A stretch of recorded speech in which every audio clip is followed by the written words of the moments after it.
The year is 1987. At a neural networks conference, a brilliant mathematician takes the stage and begins with these words: "I am not the devil."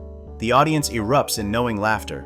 This is Marvin Minsky, co-founder of MIT's AI laboratory, defending himself against one of the most explosive accusations in scientific history, that he single-handedly destroyed artificial intelligence research for an entire decade. But here's the twist. Modern historians argue this infamous story might be one of science's greatest myths. The real question isn't whether Minsky destroyed AI research, it's how a brilliant scientist became the scapegoat for an entire field's growing pains. Marvin Minsky entered the world in 1927, a physically terrorized boy who found refuge in pure thought. At the Bronx High School of Science, he encountered Frank Rosenblatt, charismatic, socially confident, everything Minsky wasn't. Both were mathematical prodigies, but their personalities couldn't have been more different. By 1951, Minsky had built SNARK, the world's first neural network computer. The irony is profound. The man later accused of killing neural networks had actually pioneered them. His vision was audacious: create machines that could think through pure logic and systematic analysis. Summer 1956, Dartmouth College. A small group including Minsky gathered for AI's founding conference.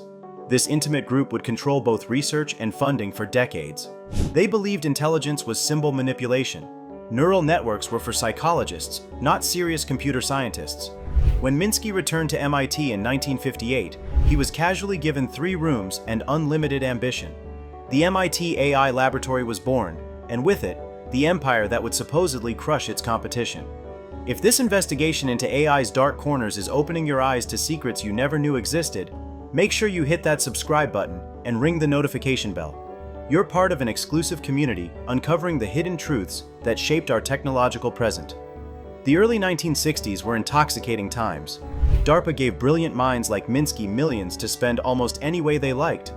But across the country, Frank Rosenblatt was building something different: machines that learned without being programmed. The July 1958 New York Times headline screamed, "New Navy device learns by doing." Rosenblatt's perceptron captured public imagination in ways Minsky's abstract theories never could. The wall-to-wall media coverage irked Minsky. Here was someone with psychology training working on mathematical turf that Minsky felt he didn't belong on. At conferences, their disagreements became great spectator sport, with witnesses remembering some hostility. Rosenblatt made sweeping claims about machine intelligence. Minsky responded with mathematical skepticism. The battle lines were drawn between personalities, institutions, and visions of AI's future. In 1963, Seymour Papert arrived at MIT. His partnership with Minsky would prove devastating to neural network research. They shared profound skepticism about Rosenblatt's approach. As one historian put it, Minsky and Papert set out to kill the perceptron. From 1963 to 1969, they waged a methodical campaign, working towards killing off neural networks by speaking at conferences and circulating preprints. Their strategy was brilliant and ruthless, proved mathematical limitations that applied to entire classes of neural networks. The same people who attended Dartmouth now controlled AI funding. Minsky and his colleagues sat on panels deciding which projects received money. Neural network researchers found themselves isolated, dismissed as not real AI by the very people controlling the field's resources. In 1969, MIT Press published Perceptrons by Minsky and Papert. In 258 pages, they proved single-layer perceptrons could never solve certain problems. The XOR problem became their most famous proof, a simple logical function impossible for a perceptron to compute. Despite acknowledging multi-layer networks might solve these problems, they dismissed such extensions as a sterile direction of research. They declared neural networks a dead end without fully exploring alternatives. The impact was swift and merciless. Research groups abandoned neural network research. Funding became nearly impossible.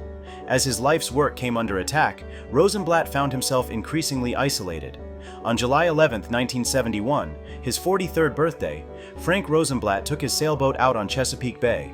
He never returned. His body was found the next morning. Frank Rosenblatt died believing his life's work had been discredited. The same year, Congress required DARPA to fund only mission-oriented research. The golden age of unlimited AI funding was over, just as neural networks were being mathematically assassinated. By 1974, AI funding had collapsed. Neural network research became so unfashionable, researchers avoided mentioning it in grant proposals. But in the shadows, David Rumelhart, Geoffrey Hinton, and Ronald Williams rediscovered backpropagation, solving all the problems Minsky had identified. In 1986, they showed neural networks could learn complex functions, including XOR. When presented with this evidence, Minsky doubled down. In the 1988 edition of Perceptrons, he claimed little of significance had changed since 1969. They were spectacularly wrong. Today's deep learning revolution is built entirely on the multi-layer neural networks they had dismissed as sterile. The human cost was enormous. Countless researchers abandoned careers. Decades of progress were lost. Frank Rosenblatt died never knowing his ideas would be vindicated. An entire generation of research was sacrificed on the altar of mathematical hubris. In 2016, Minsky died just as deep learning was revolutionizing AI. He lived to see neural networks achieve everything he'd said was impossible, but never publicly acknowledged his error. But here's the final twist. Modern historians argue the first AI winter may be largely a myth. AI research continued worldwide. The field may have been more resilient than anyone realized. Perhaps we needed someone to blame when the future didn't arrive on schedule. Perhaps Minsky became the convenient villain in a story about the complexity of scientific progress. The real lesson isn't that Minsky was the devil who destroyed AI research. It's that brilliant people can be spectacularly wrong about the future, that institutional power can stifle innovation, and that sometimes the ideas we discard contain the seeds of tomorrow's breakthroughs. The machines are finally learning to think, but they're doing it the way Frank Rosenblatt always said they would, not the way Marvin Minsky insisted they must.